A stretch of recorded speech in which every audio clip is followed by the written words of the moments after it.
Hai guys, kembali lagi bersama kita di sini di Midnight Worship. Enjoy.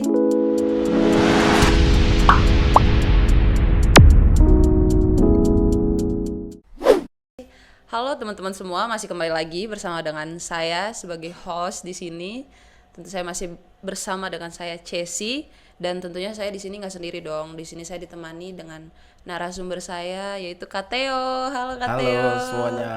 Iya, di sini kita akan berbincang-bincang mengenai lanjutan dari kemarin nih, tentang masih nambah tentang benih. Sebelum masuk ke pembahasan kita, mungkin Kateo bisa memperkenalkan diri Kateo dulu nih untuk teman-teman semua yang lagi menonton.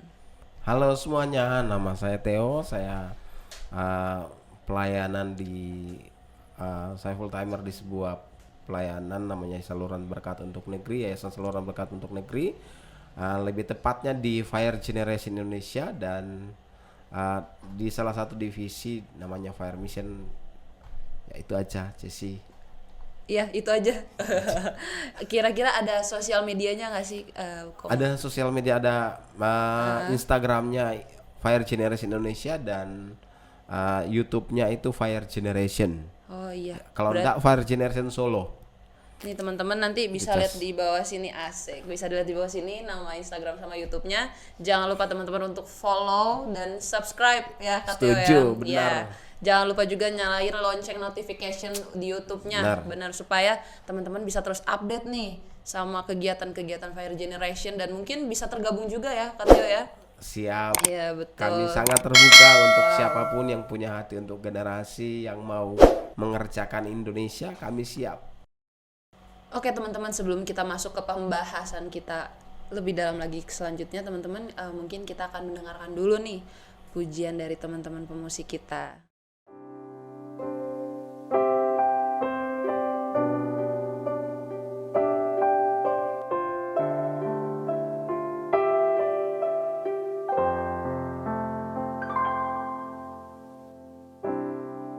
When the music fades and all is stripped away, and I simply come,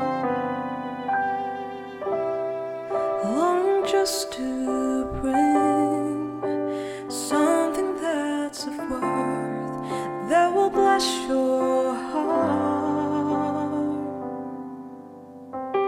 I'll bring you more than a song, for a song in itself is not what you have required. You'll search much deeper within, through the way things appear. You're looking into my heart. I'm coming back to the heart of worship, and it's all about you. It's all about you, Jesus. I'm sorry, Lord, for the things I've made. When it's all about you, it's all about you, Jesus.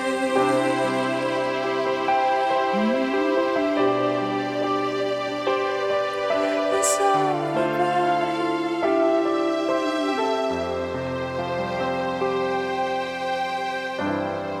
The King of endless world, no one could express how much you deserve. And though I'm weak and poor, but all I have is yours, every single breath. Lord, I'll bring you more than a song, for a song in itself is not what you have required.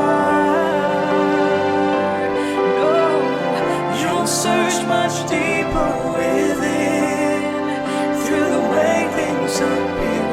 You're looking into my heart.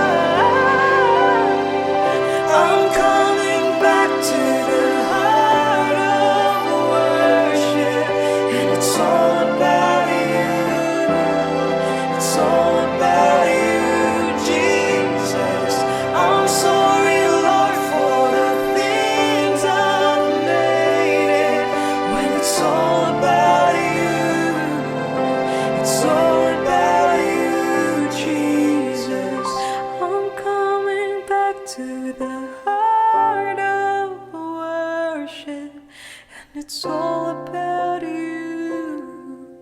It's all about you, Jesus. I'm sorry, Lord, for the things I've made it. When it's all about you, it's all about you, Jesus.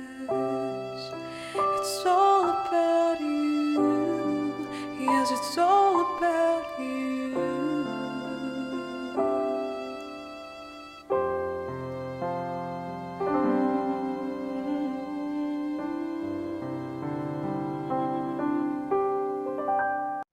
Oke guys, balik lagi nih masih dengan saya Cesi dan narasumber kita Kak Theo, ya kan? Siap.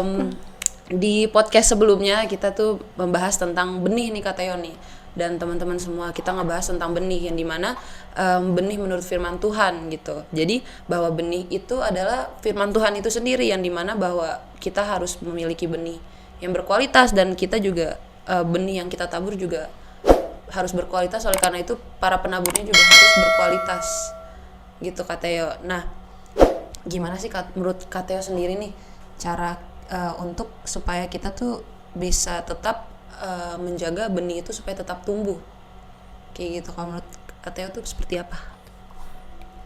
Kalau benih yang mau jadi benih yang berkualitas, kita lebih menjaga kepada hidup kita.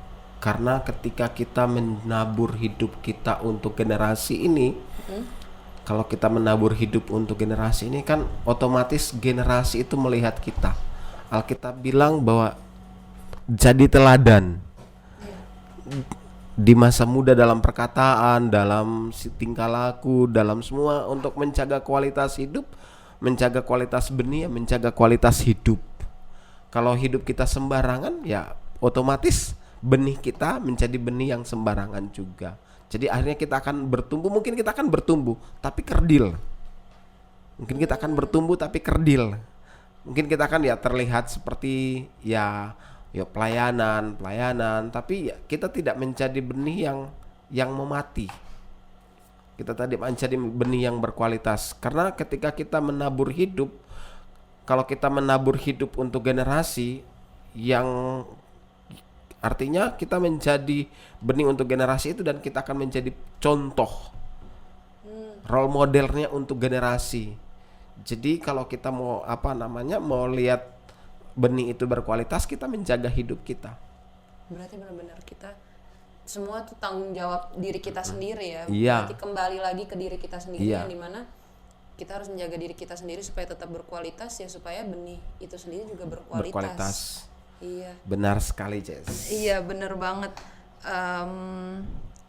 Dan di di Alkitab di Pengkhotbah 11 ayat 6, di sini kan ada tertulis bahwa taburkanlah benihmu pagi-pagi hari, dan janganlah memberi istirahat kepada tanganmu pada petang hari, karena engkau tidak mengetahui apakah ini atau itu yang akan berhasil, atau kedua-duanya sama baik. Nah, berbicara soal benih ini sendiri, yang maksudnya dari Ces tangkap sendiri nih dari ayat Alkitab ini, yang dimana bahwa saat kita menaburkan benih, ya kita tuh entah itu mau siang mau pagi, dalam keadaan apapun, kita tuh harus tetap setia menaburkan benih itu sendiri. Benar. Iya. Dan benar juga sama kayak kata-kata tadi, bahwa saat kita diproses, saat kita saat kita menjadi para penabur itu di siang dan malam, kita harus memperbaiki kualitas diri kita sendiri dan bertanggung jawab juga atas benih yang kita tabur. Iya. Iya, just karena Alkitab sendiri bilang bahwa yang menabur dengan mencucurkan air mata akan pulang dengan sorak-sorai. Wow. Jadi ketika kita menabur benih kan kita tidak tahu kapan waktunya benih itu bertumbuh. Yang penting kita menabur. Setiap hari kita akan menabur, semakin banyak benih yang kita tabur, kan semakin banyak benih akan bertumbuh. Mungkin ada yang bertumbuh yang apa namanya? Mungkin ada yang bertumbuh tapi ada yang tidak bertumbuh, tapi tugas kita cuma satu, nabur terus, nabur terus. Semakin banyak kita menabur, semakin banyak kita menuai. Gitu, Jess. Wow, luar biasa. Gila, teman-teman, ini kita baru pembicaraan awal nih gitu, tapi kayak udah asik banget, bener-bener asik banget. Sebelum kita akan lanjut nih untuk bahas lebih lanjut lagi nih, kata Yo, kita akan mendengarkan dulu nih teman-teman semua yang sedang menonton, kita akan mendengarkan pujian dari teman-teman para pemusik kita. Selamat menikmati.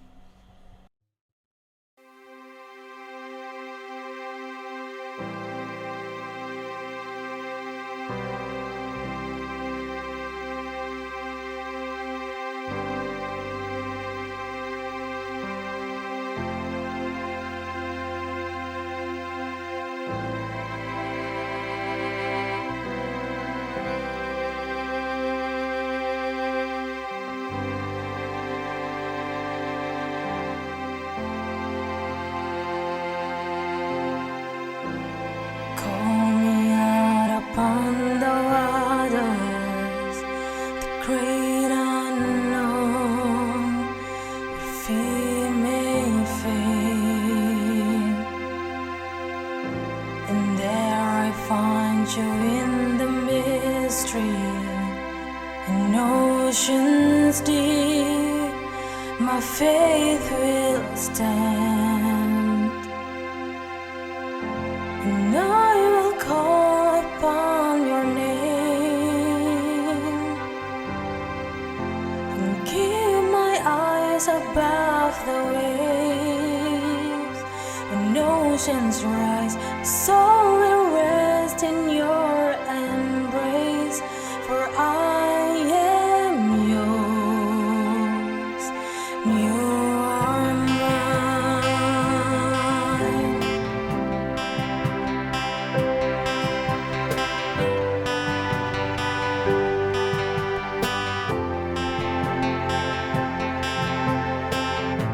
Your grace abounds in deepest waters.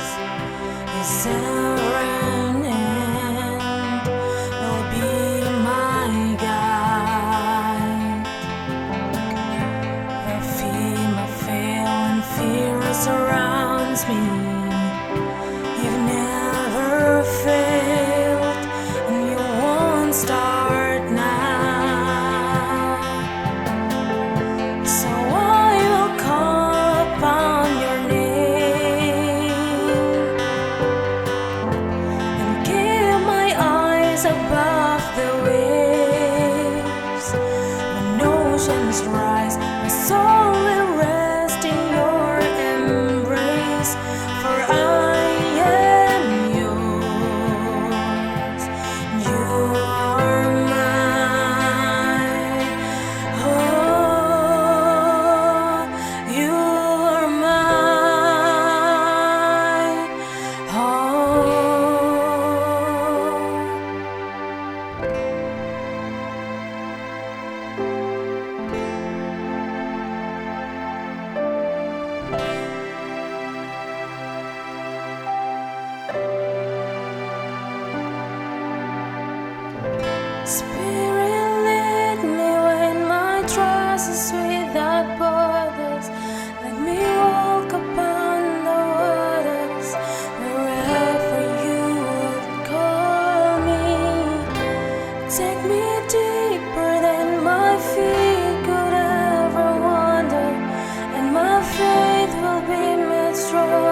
Oke, kembali lagi nih, asik. Nih, Masih segar ya. iya. Aduh, kita langsung aja. Aduh, aku tuh nggak sabar banget nih, masih mau bahas lebih lanjut lagi nih, asik. Jadi kan tadi kita udah ngebahas sendiri nih tentang supaya menjaga benih itu tetap berkualitas gitu. Nah, terus habis itu ini mungkin lebih ke pengalaman secara di lapangan ya untuk Kak Theo sendiri ya. Jadi yang dimana supaya benih itu tuh supaya tetap tumbuh berkualitas, kira-kira tuh wadah atau digambarkan seperti tanah yang subur seperti apa nih yang harus menjadi tempat benih itu supaya bisa dapat bertumbuh berkualitas gitu berdasarkan pengalaman Kak Theo sendiri. Kalau menurut pengalaman saya yang pertama itu, kalau menjadi benih yang berkualitas yang tetap menjaga benih untuk itu bertumbuh, yang pertama kita harus di-mentoring. Mentoring. Catat teman-teman. Mentoring. Pertama mentoring tuh.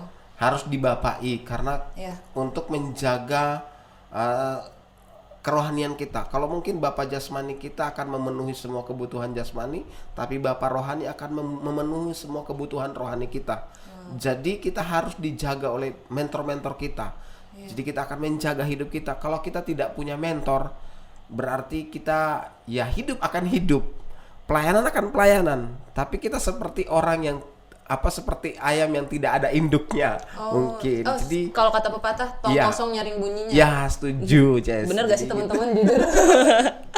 Jadi gitu harus di-mentoring. Kalau tidak di-mentoring, ya Alkitab bilang bahwa banyak pengajar tapi tidak terlalu banyak bapak, seperti Rasul Paulus bilang begitu. Harus generasi ini harus di-mentoring, Jess.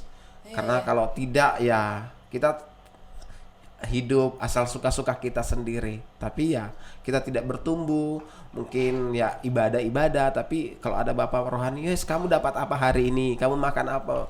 Dapat ini. Jadi ditanyain hidupnya. Gitu aja, Jess. Mungkin. Dan kedua adalah pemuritan. Pemuridan. Oh, astaga. Yang kedua itu pemuritan, teman-teman semua. Itu sangat-sangat penting untuk menjaga benih itu tetap berkualitas dan ada di tempat, ada di wadah yang tepat. Untuk itu pemuridan. Yang kedua ada di komunitas. Kalau kamu di sekolah, kamu cari komunitas yang baik di sekolah, karena Alkitab bilang pergaulan yang buruk merusakkan kebiasaan yang baik. Ya. Jadi harus cari komunitas di sekolah. Kalau kamu di kampus, cari komunitas yang baik di kampus. Ya kan, jadi supaya hidupmu terpelihara setiap hari di rumah. Kamu dijagai, kamu punya bapak mentor, kamu punya kakak mentor, kamu punya ini, hidupmu akan dijagai. Kamu di komunitas di gereja ya mungkin Jess ya kan, komunitas di gereja kamu akan dijaga di gereja. Ketika kamu ada di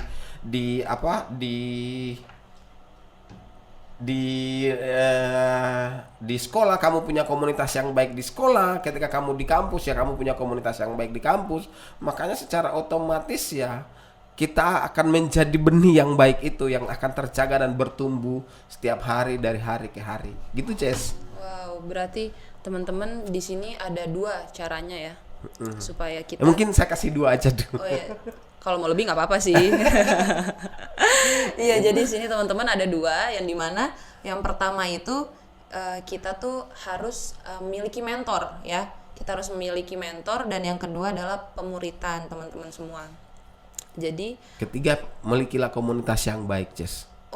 Dan ketiga akhirnya ditambahin juga. Dan ketiga adalah komunitas memiliki yang baik. Komunitas yang baik. Iya, benar itu banget. Itu penting.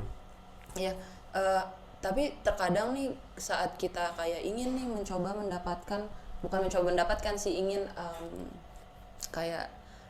mendapat kayak semua itu pasti ada jatuhnya dulu kan. Kita jatuh dulu, terus baru kita bangkit lagi. Nah, saat kita ingin bangkit lagi, kita memerlukan kayak tadi Kak Theo bilang komunitas, terus mentor, terus habis itu ya pokoknya itulah dua itu.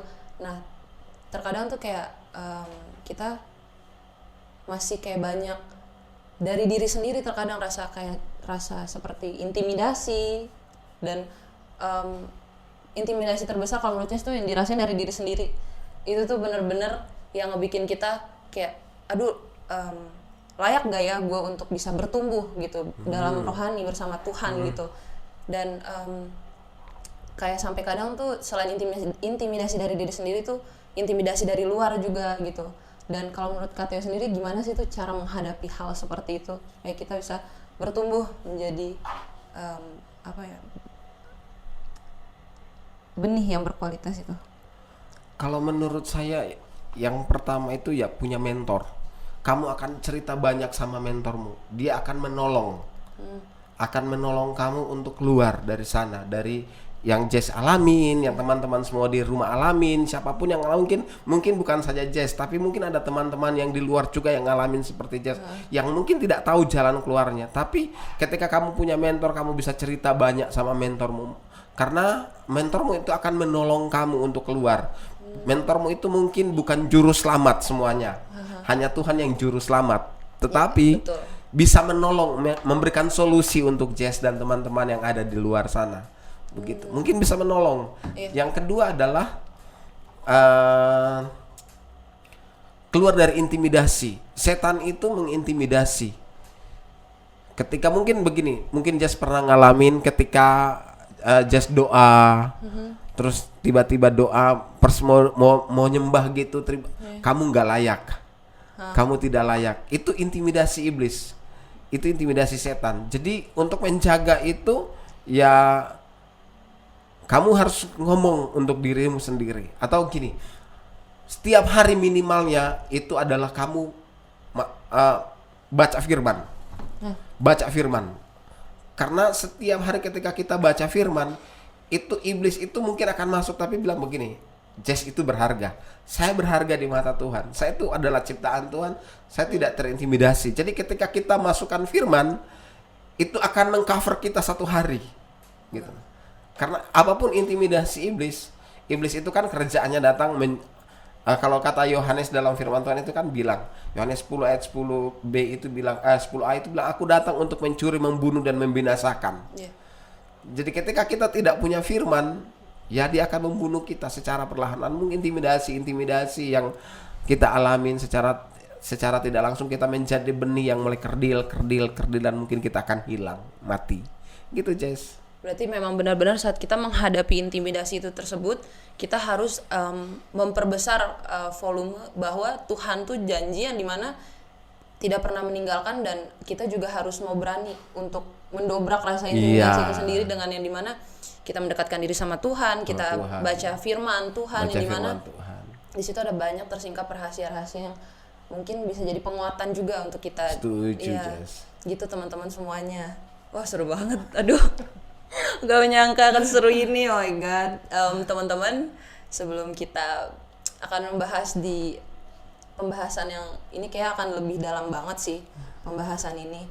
Benar-benar akan mungkin ya, semoga akan menjawab beberapa pertanyaan dan mungkin kisah hidup teman-teman kita semua nih yang sedang menonton. Aduh, ya ampun. Tapi sebenarnya ini tuh udah masuk di apa ya, diskusi terakhir kita, Kak Teo kan, Kak Teo, ya ampun. Ya, nggak berasa ya, kayak tiba-tiba wah udah mau selesai. Iya, benar. Jadi kita langsung diskusi aja kali ya. Jadi di zaman sekarang ini, milenial ini nih, banyak banget generasi yang memiliki luka batin. Ya, luka batin, tapi mereka tuh menutupi hal tersebut dengan kegiatan yang bersifat menyenangkan kedagingan, teman-teman, yang bersifat menyenangkan kedagingan. Nah, kalau menurut Kak Teo sendiri tuh apa sih yang salah di sini gitu, dari generasi ini sendiri? Kayak kenapa banyak luka batin yang mereka alami gitu, yang mereka alami dari sekitar mereka, tapi mereka malah bersembunyi dan berlari pada aktivitas yang menyenangkan kedagingan itu sendiri gitu. Kalau menurut Kak Teo gimana? Kalau menurut saya, kami pelayanan generasi sudah banyak yang kami lihat seperti ini. Apalagi kalau ada kita retret, namanya retret encounter. Retret encounter itu retret perjumpaan. Kalau bahasa Indonesia retret perjumpaan pribadi dengan Tuhan. Kami lihat banyak anak-anak muda anak-anak sekolah, anak mahasiswa yang punya kepahitan sama orang tua. Jadi kita kehilangan gambaran bapak di rumah, mungkin gambaran ibu di rumah, ibu saya di rumah marah-marah, mungkin papa saya mungkin yang galak, cuman bisa marah-marah, atau mungkin bisa ya bapak saya mungkin jadi pemabuk, ya kan, atau bapak saya mungkin jadi perokok. Bapak saya tidak menjadi gambaran yang baik, membuat hati anak-anak itu menjadi terluka. Tapi ada satu berita baik, Jess. Apa tuh? Bahwa dalam kitab Maliaki bilang begini, Tuhan akan membuat hati bapak-bapak berbalik kepada anak-anak. Wow. Dan hati anak-anak berbalik kepada bapak-bapak, supaya Tuhan tidak musnahkan bumi ini. Kalau kita lihat dalam Lukas pasal 15, itu bicara tentang anak yang terhilang. Iya. Ya kan? Iya. Anak yang terhilang Yang balik. terhilang. Seringkali banyak dari kita itu melihat anak yang terhilang pergi Iya. pergi meninggalkan bapaknya, Iya. habiskan harta bapaknya, Habiskan harta, betul. Saat tidak punya kepahitan apa-apa. sama apa-apa, mungkin padahal bapaknya baik. Ya kan? Iya, benar. Jadi kadang-kadang setiap kita generasi muda itu kehilangan gambar diri, kehilangan jati diri karena ketidakpercayaan sama orang tua di rumah. Ya, jadi terus ketika mungkin dia ada di pelayanan, membuat dia terluka. Mungkin dia berpikir begini, kakak rohani saya mungkin bisa kasih solusi. Ketika anak di rumah, dia di rumah mungkin terluka sama papanya, sampai di komunitas di gereja mungkin terluka juga. Iya. Akhirnya menjadi orang yang ya udah, saya ikut pelayanan, tapi saya tidak dapat apa-apa karena di dalamnya masih terluka. Nah, satu-satunya cara adalah mengampuni. Wow, betul. Lepaskan pengampunan. Iya. Ketika kamu luka, kamu tidak tahu kamu luka atau luka. Saya sering kali bilang, Jess, itu kamu mengampuni atau kamu melupakan. Wow, benar banget karena banyak dari orang-orang di sekitar Ces, bukan hanya teman, maksudnya bukan hanya teman sebaya saya, tapi yang sudah lebih dewasa dan bahkan orang tua. Kalau misalkan pasti selalu bilang begini, oke, saya mengampuni, tapi bukan berarti saya melupakan apa yang sudah Anda perbuat, begitu. Benar. Jadi di situ kan jadi kayak semacam pertanyaan gitu, kayak apakah Anda benar-benar mengampuni gitu, Atau melupakan. atau berusaha untuk melupakan gitu. Karena kayak kita selalu, karena kalau kita sudah seperti itu sama saja kalau menurut saya sendiri, yang dimana kita masih menyimpan luka tersebut, dan mungkin ada selain luka itu kayak ada akar pahit yang masih kita simpan, dan itu tuh Ces temukan di sekitar Ces itu benar-benar sampai kayak kadang Ces bilang kayak Tuhan kok ada ya kayak gini gitu. Dan itu tuh jadi pengingat untuk diri sendiri kayak oke, Ces, lu nggak boleh kayak gitu kayak lu harus nggak boleh kok jadi sedih ya. Kayak oke, Ces, Ces, lu nggak boleh seperti itu. Lu harus mengampuni, lu harus punya jiwa yang lapang. Karena apa? Karena Tuhan kita, Tuhan Yesus yang dimana mati di kayu salib, benar-benar dia mengampuni semua dosa manusia. Dia benar-benar kayak tidak menyimpan dendam ataupun akar pahit sedikit pun ataupun luka. Jadi, dan itu puji Tuhan sampai sekarang Yesus selalu menerapkan ke diri saya sendiri, dan pelan-pelan lagi ajarin ke adik-adik juga gitu. Dan ini benar-benar kayak sebuah tantangan sekaligus sebuah hal yang luar biasa dalam perubahan hidup gitu. Jadi gini, Jess, Alkitab itu cuma ngomong, Yesaya 43 ayat 4 bilang begini, oleh karena kamu berharga di mataku dan mulia, sebagai gantinya nyawa. Gitu. Jadi ketika kita merasa bahwa kita terluka, satu-satunya adalah balik. Ketika cerita anak yang terhilang tadi, dia menyadari, oh saya sudah terhilang nih, saya sudah makan ampas babi nih, makanan ampas babi nih, waktunya saya kembali, karena di rumah bapak itu banyak makanan. Jadi ketika kita mau terluka atau mau apapun, mari sadari bahwa oh ternyata saya itu terluka, gitu. oh ternyata saya alami seperti begini. Karena kebanyakan orang, kebanyakan teman-teman di luar itu nggak nyadari. Kenapa teman-teman bisa lari kepada narkoba, kenapa teman-teman bisa lari ke seks bebas, kenapa teman-teman bisa lari kepada yang lain-lain, pacaran. Karena mereka merasa mereka terluka, tapi mereka sebenarnya terluka tapi tidak merasa terluka, Jess. Mereka kayak menepis Ya. rasa tersebut. Iya, jadi merasa oh saya kuat untuk menghadapi ini semua. Ternyata kamu butuh Tuhan gitu loh. Ya, Kamu butuh Tuhan untuk hadir untuk bisa menyembuhkan. Karena tanpa terasa bahwa saya tidak bisa pungkiri, kita tidak bisa pungkiri, Jess, bahwa generasi kita di Ambon ini terluka sama orang tua. Luka batin. Iya. Ketika kami pelayanan banyak, saya ngomong khusus untuk Ambon. Kenapa orang Ambon kehilangan hati Bapa dan terluka? Generasi di kota ini terhilang. Karena semua kita itu gambaran Bapa di dunia itu hilang. Gitu. Jadi akhirnya membuat kita itu kepahitan, luka batin. Ada yang sampai ketika kita mau, ayo kamu harus mengampuni papamu. Nggak bisa, kamu harus mengampuni. Satu-satunya terbaik adalah kamu datang sama Tuhan dan Tuhan sembuhkan semuanya. Ya. Gitu, Jess. Betul, bener banget. Karena hanya Tuhan yang mampu membolak-balikan perasaan manusia, hati manusia. Iya, benar, Ya, Jess. jadi jadi teman-teman semua, saat kita merasakan luka batin tersebut, kita merasakan hal tersebut, bukan berarti kita memendam, menepis, dan itu mungkin akan jadi akar busuk ya di hati kita sendiri, akan menjadi akar pahit juga di hidup kita ke depannya gitu. Dan dari hal tersebut tuh Tuhan benar-benar sangat terbuka ya katanya ya.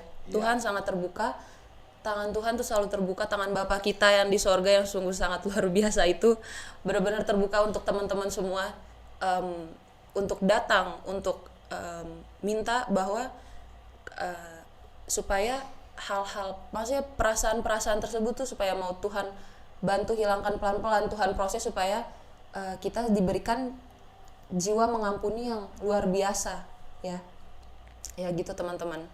Jadi sebenarnya gini, Jess, kalau kita lihat dalam Lukas 15 itu keren ceritanya. Seringkali orang lihat isunya itu anak yang terhilang. Tapi ternyata ada bapaknya yang luar biasa, yang setiap hari menunggu anaknya. Iya betul, setiap hari menunggu anaknya. Betul. Yang kedua adalah ketika dia datang, bapak itu kalau di orang Israel, pada orang Yahudi pada waktu dulu itu kalau kelihatan betis itu malu, najis. Tapi bapaknya ketika lihat anaknya kembali pulang, bapaknya itu angkat bajunya, kan nggak mungkin lari tuh sama jubah. Iya. Ya kan, Jas pernah merasakan nggak lari sama rok panjang? Harus diangkat dong, ya betul. Nah kalau kelihatan betis itu kan memalukan. Jadi bapak itu rela memalukan dirinya, cuman karena anaknya yang pulang, Jas. Yang kedua dikasih cincin, yang pertama dikasih cincin, jubah buat jubah, pesta. iya, dan buat pesta. Jadi ketika kita kembali sama bapak kita di surga, mungkin kita kehilangan hati bapak di dunia ini. Kita kehilangan gambaran bapak di dunia. Ternyata ada gambaran Bapa di surga itu yang siap gitu loh, yang siap untuk, yuk nak kamu capek di luar, yuk mari saya perlu kamu gitu loh, saya mau kasih cincin baru sama kamu, saya mau kasih baju baru sama kamu. Kadang-kadang kita nggak ngerti karena kita nggak bisa lihat gambaran Bapa di surga, karena gambaran Bapa di dunia itu yang kabur. Saya nggak bisa lihat gambaran Bapa di surga karena Bapa di dunia saya kepahitan sama Bapa di surga. Bapak yang kelihatan aja kita kecewa, apalagi Bapak yang tidak kelihatan. Tapi Bapak yang tidak kelihatan itu yang senantiasa tunggu tuh untuk kasih cincin dan baju baru gitu, Jess. Berarti jangan sampai hal luka batin itu sendiri menutup mata kita, menutup rohani kita bahwa kehadiran Tuhan tuh ada. Jangan, jadi benar. Iya, ternyata Tuhan tuh tunggu kita setiap hari loh. Kapan kita mau datang aja. Ya, ketika kamu terluka, ketika kamu ngalamin ya mungkin ketidakadilan dalam rumah, ya jangan kamu lari ke komunitas yang salah, tapi kamu datang sama Bapak, karena Bapak itu ada lagi tunggu kamu loh, Jess. Gitu. Teman-teman semua, Bapak itu lagi nunggu kamu. gitu. Jadi jangan pernah ragu, kapan saja, all the time dia selalu nunggu kita kapan kita pulang. Pesan kedua, jangan lama-lama makan ampas babi. Iya betul. Jangan lama-lama. Iya betul, karena kan anak yang hilang itu Iya. saking dia sudah jatuh miskinnya, Iya. ya dia makan makanan Iya. babi, ampas babi. Iya, jangan Iya. lama-lama di sana, kembali karena ada Bapa yang menunggu. Iya betul, karena dari yang Ces rasakan saat kita sudah kembali sama, maksudnya ada teman-teman, sorry nih jadi mendadak mellow gitu kan. Maksudnya saat kayak apa ya, saat kita datang sama Tuhan, di situ ada kelegaan yang tidak bisa diberikan oleh dunia, yang maksudnya Tuhan kasih buat kita, dan itu long lasting gitu, jadi itu bertahan selama, jadi benar-benar kayak rasa oh ya udah selesai gitu, saat udah nangis ngadu ke semua ke Tuhan, udah berserah hidup semua sama Tuhan, itu benar-benar kayak memang benar kayak tadi tentang anak yang kembali itu benar-benar merasa bahwa sambutan Tuhan nyata tuh kayak apa ya, merasa diberkati banget, maksudnya ada banyak kebaikan Tuhan yang mengalir setelah itu di hidup Ces sendiri gitu, dan ada banyak hal-hal baru yang Ces lakukan dan perubahan baru dari sifat Ces sendiri gitu, yang seperti kayak apa ya, jadi oh ya udah gue harus mau mengampuni, gue pokoknya jadi Lega enggak, Jess, ketika Jess mengampuni itu lega banget karena tuh kan kayak gak enak ya, yang dimana karena kalau kita nggak mengampuni orang gitu, kayak kita punya rasa apa ya tadi tuh, luka batin itu sendiri atau akar pahit itu sendiri, itu tuh sama aja kayak kalau kita lagi jalan kemana-mana, itu kayak sama aja kayak rasanya tuh kayak kita lagi bawa beban, dan beban itu sendiri kalau misalkan lama-lama nggak kita, maksudnya kayak kita harus kita lepaskan gitu, itu mungkin lama-lama bisa bikin apa ya, bikin kita jadi malah semakin ngerasa kalau bukan ngerasa, semakin ya udahlah gitu, gue kayaknya Tuhan gak sayang deh sama gue gitu, jadi kayak malah menyalahkan Tuhan gitu, padahal kan coba kita balik lagi, koreksi diri kita sendiri, yang dimana sudah benarkah kita di hadapan Tuhan gitu. Dan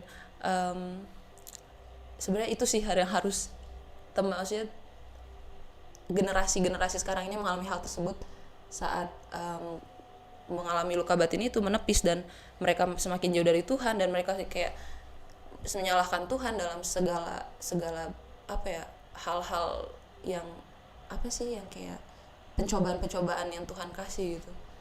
Kan Alkitab sudah berjanji bilang begini, marilah kepadaku Segala kamu yang letih lesu dan beban berat, aku akan memberikan kelegaan. Jadi kan Tuhan sudah berjanji tuh, dia akan menanti, marilah kepadaku, udah ada undangan untuk kita. Tapi ketika kadang-kadang itu teman-teman, ketika kita luka batin, ketika kita ngalamin banyak tekanan, mungkin di rumah orang tua bilang, lah kamu anak tidak berguna, kamu anak bodoh, kamu anak begini, kamu anak begini, kamu anak begini. Kadang-kadang itu kan yang masuk tiap hari dalam hidup kita, masuk tiap hari, Betul. masuk tiap hari, dan itu akhirnya kita ya udah, karena saya anak bodoh, ya udah gitu, ya udah karena saya anak malas, ya udah saya gini aja. Tapi itu kan secara tidak langsung iblis sudah membunuh, iblis sudah nyuri, mengintimidasi. Jess, jadi kita balik lagi seperti tadi yang di ini kedua, Jess kamu itu begini, tapi Tuhan itu menunggu. Tuhan bilang, Mon, datang loh, saya nanti kamu gitu, saya tunggu kamu. Jadi jangan berlama-lama kembali sama Tuhan. Ya benar, teman-teman, ini juga sebuah, maksudnya supaya teman-teman juga harus bisa ingat bahwa jangan terlalu lama di tempat yang kotor itu. Iya, setuju. Iya, kita Mungkin tempat kotor itu mungkin kandang babinya, itu mungkin komunitasmu yang salah. iya, atau keluarga, Atau keluarga, teman. ya.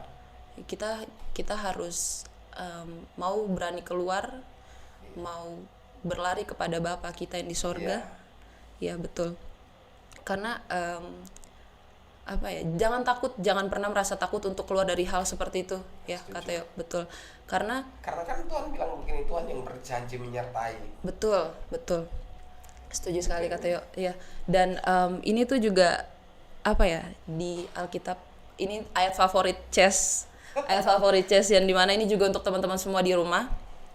Di sini di Yesaya 41 ayat 10 ya, firman Tuhan begini, firman Tuhan yang dimana, jangan takut sebab aku menyertai engkau, jangan bimbang sebab aku ini Allahmu, aku akan meneguhkan bahkan akan menolong engkau, aku akan memegang engkau dengan tangan kananku yang membawa kemenangan. Luar biasa, demikian firman Tuhan. Ternyata Jas punya ayat ini juga ya. Iya betul, favorit. betul. Jadi apapun itu tantangan kita untuk keluar dari hal seperti itu, maksudnya untuk keluar dari lingkungan seperti itu, kita harus berani, jangan pernah merasa takut, karena kita punya Tuhan kita yang di sana, yang benar-benar di sini kan dibilang bahwa aku akan memegang engkau dengan tangan kananku yang membawa kemenangan. Wow, itu luar biasa sih, kuasa Tuhan siapa yang menandingi gitu. Amin. Iya. Oh teman-teman, kita udah bener-bener berbincang lama banget nih gitu. Terus oh ya Om, bentar ya sebelum kita akhiri, aku masih ada lagi nih. Waduh. Jadi di sini juga ada di ayat ini, masih ini tentang ini sih. Pesan juga sih maksudnya untuk teman-teman semua, yang dimana di Ayub 4 ayat 8 di sini dibilang bahwa yang telah kulihat ialah bahwa orang yang membajak kejahatan dan menabur kesusahan, ia menuainya juga. Jadi untuk teman-teman semua selalu ingat ayat ini juga, bahwa jangan terlalu lama menikmati kesenangan daging itu, yang dimana hanya sementara di dunia ini ya kan. Jadi teman-teman juga harus tahu bahwa dampak kedepannya apa nih yang akan saya tuai gitu. Jadi supaya teman-teman bisa cepat sadar sama luka batin dan akar pahit dari teman-teman itu sendiri gitu teman-teman. Kira-kira dari Kak Teo ada nggak sih yang mau ditambahin lagi untuk teman-teman semua nih di manapun mereka berada, pesan-pesan gitu? Kalau kita menyadari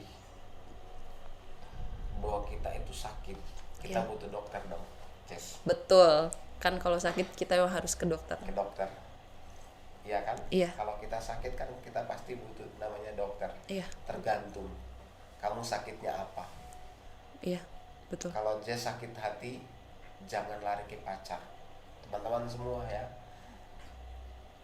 cari ke Tuhan, karena spesialisnya Tuhan. Betul. Yang Setuju. kedua, jangan pernah cerita apapun sama orang lain. Iya. Di luar Tuhan, dia tidak mungkin akan memberikan solusi yang dari Tuhan. Betul. Ceritalah di tempat yang benar. Iya. Jadi kalau orang bilang begini, buang sampah pada tempatnya, tapi kita mau datang buang semua curhat hati kita di tempat yang benar, itu Tuhan. Gitu. Alkitab Raja Daud bilang begini, tiap malam aku mencurahkan air mataku, bantalku itu basah tiap malam gitu. Karena dia cerita sama Tuhan ketika dia ngalamin banyak tekanan. Daud cuma bilang begini, Tuhan jangan ambil rohmu daripadaku. Ketika ya dia sama masalah sama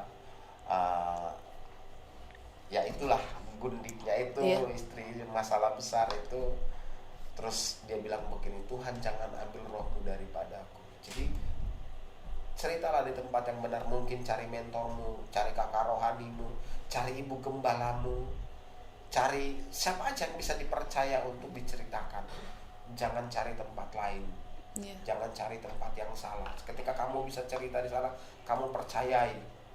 Pastikan bahwa kamu percayai. Teman-teman semua pastikan bahwa teman-teman semua mempercayai setiap orang yang kamu mau cerita. Curhat di sana, kalau perlu bilang perlu didoakan di sana. Karena kalau tidak, ya itu kita cuman bisa melupakan tanpa ada banyak goresan yang di dalam kita yang tidak selesai. makanya itu akan terekam di alam sadar kita. Satu ketika pun akan hal yang sama. Mungkin kita mungkin kita bilang sembuh, tapi mungkin di generasi di bawah kita akan terluka lagi. Jadi membuat mata rantainya tidak putus, Jess. Ini supaya itu tidak ada lagi di generasi di Ambon. Amin. Kita itu tidak ada lagi di generasi, karena saya percaya bahwa ini waktunya bahwa bapak-bapak rohani itu akan bangkit. Ketika kita tanam nabur hidup jadi benih yang terbaik, kita akan melihat ada banyak orang yang bertumbuh hidup. Iya, betul. Ya kan, kami seringkali bilang begini, kalau kamu nabur hidupmu di sekolah, kamu akan lihat sekolahmu dipulihkan Tuhan. Kalau kamu nabur hidupmu di kota Ambon, di kota di mana kamu berada, kota itu akan hidup. Karena ketika Musa nabur hidup untuk orang Israel keluar dari tanah Mesir. Iya. Cukup satu orang untuk satu bangsa. Wow. Cukup satu benih yang mau mati, itu banyak orang yang dipulihkan. Cukup satu Saulus untuk satu Asia kecil. Cukup satu Yesus untuk satu dunia. Cukup satu perempuan Samaria yang berdosa untuk satu Samaria bertobat. Iya. Cukup butuh satu Petrus untuk 3.000 orang bertobat. Jadi cukup satu benih saja. Wow. Tapi banyak orang yang ngalamin Tuhan, Jess. Jadi ketika itu dimulai dari kita mau nabur hidup di mana, ya pastikan kita berbuah di situ. Amin. Gitu, Jess. Kalau kita mau nabur hidup di keluarga, seperti tadi Jess bilang, banyak keluarga. Kalau kita dipulihkan, kita percaya bahwa Alkitab bilang begini, janjinya bilang begini, ketika satu orang dipulihkan dalam keluarga, sisi keluarga akan dipulihkan. Ya. Iya kan? Jadi ketika kita dalam keluarga, mungkin kita terluka sama apa-apa kita. Mungkin kita terluka sama kata-kata dari kakak kita. Mungkin kita seringkali dibeda-bedakan. Ini kan terjadi di generasi kita, terjadi di rumah. Seringkali kita bilang begini, adikmu lebih baik dari kamu, kakakmu lebih baik dari kamu. Iya, betul. Tapi ketika kita ngalamin Tuhan, kita mengadakan pembalikan situasi. Sini waktunya keluarga saya dipulihkan. Tuhan, ini waktunya I stand for my family. I stand for my church. I stand for my school. I stand For my community. for my community. Ya. Jadi gitu. Jadi kita akan terus menjadi benih yang berkualitas itu dan menjadi orang-orang yang mengubah generasi ini. Gitu, Jess. Mungkin jadi mungkin setelah ini Jess bisa menjadi orang yang merubah keluarga, merubah komunitas, merubah apa aja kan, teman-teman semua kita. Iya. Jadi benih yang terbaik. Jadi benih itu enggak enak. Betul, karena Tinggalkan zona nyaman, tinggalkan semua kita, apapun yang harus kita miliki, menghadapi semua benar-benar proses. bayar harga. Tapi ketika nanti endingnya kita akan lihat hasilnya, apa yang kita tabur, kita menuai. Dan itu yang Alkitab bilang begini, ketika kamu menabur dengan air mata, mencucurkan air mata, akan menuai dengan sorak-sorai sambil membawa berkas-berkasnya. Yes, amin. Gitu, Jess. Luar biasa, teman-teman. Wow. Luar biasa ya pembahasan kita sampai pada di menit sekarang ini. Benar-benar saya sendiri merasa sangat diberkati, Kak Theo, dan teman-teman di manapun kalian berada. Saya harap juga merasakan hal tersebut, dan semua persoalan-persoalan kalian yang mungkin kita udah bahas ini juga bisa menjadi memberi kelegaan untuk kalian, dan bisa menjadi jawaban untuk langkah kalian ke depannya seperti apa, seperti itu. Luar biasa, Kak Theo.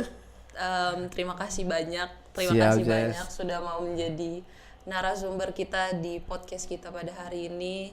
Terima kasih. Sama-sama. Terima kasih. Terima kasih banyak juga untuk semua pesan-pesannya, untuk semua kayak bahasanya ya, Kak Theo ya, kayak kan kalau belajar kita dapat ilmu nih. Ini kalau ini bahasa ilmu ya. Ilmu. Iya, ilmu ya. Enggak apa Cis ini. Ya, terima kasih banyak juga untuk ilmunya gitu. Semoga bisa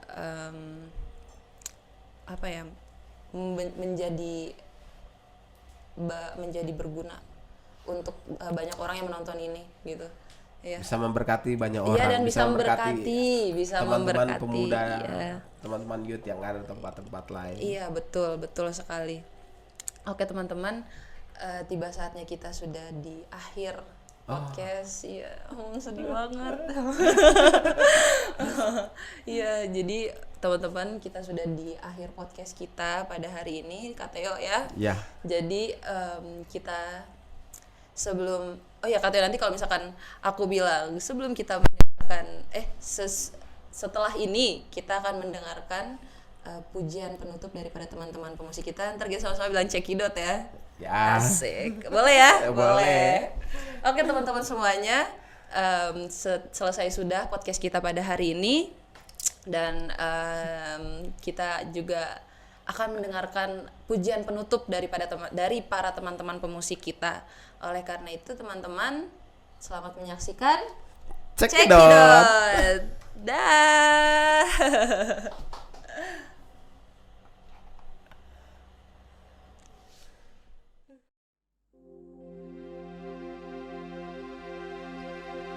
Who am I that the highest king would welcome me? I was lost, but he brought me in. Oh, his love for me. Oh, his love for me. Who the sun sets free. Oh, it's free indeed. I'm a child of God. Yes, I am. Free at last, he has ransomed me. His grace runs deep. While I was a slave to sin, Jesus died for me. Yes, he died for me. Who the Son sets free. Oh, it's free indeed. I'm a child of God. Yes, I am. In my Father's house, there's a place for me. I'm a child of God. Yes, I am. I am chosen, not forsaken. I am who you say I am. You are for me, not against me. I am who you say I am. I am chosen, not forsaken. I am who you say I am. You are for me, not against me. I am who you say I am. Who the Son sets free. Oh, it's free indeed. I'm a child of God. Yes, I am. In my Father's house, there's a place for me. I'm a child of God. Yes, I am. Who the Son sets free.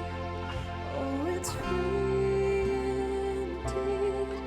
I'm a child of God. Yes, I am.